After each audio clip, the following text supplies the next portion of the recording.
agency's latest statistics. Listen, Derek. This is someone from North Cornwall on our bandwagon. Something needs to be done. This shouldn't be done on the back of the rod and line angler. As a member of the all-party angling group and champion for the sea bass in Parliament, I have the pleasure of leading a delegation recently to Cornwall to fish for bass. We were hosted by a chap called Nick, who runs a very successful family business called Bass Go Deeper.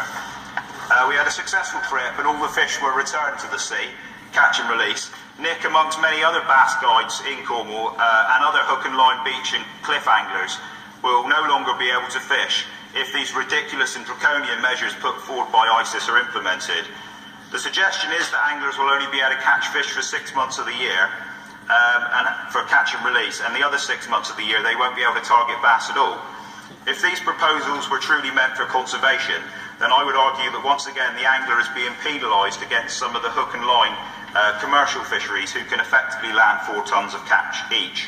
Sport fishing in the UK is a lucrative and growing business, and businesses like Nick's that I've described will go to the wall if these proposals were to be put through.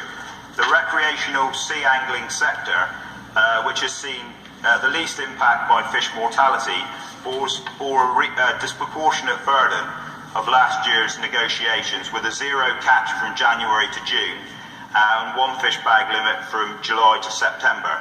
The impact on recreational sea angling on bass stocks is actually negligible, and I believe this demonstrates that the problem does not rest with the sea anglers. So that's why I'm supporting the campaign by the Angling Trust, the Save Our Sea Bass campaign, and the European Anglers Alliance, who have mounted a campaign to stop these completely unfair and unenforceable proposals.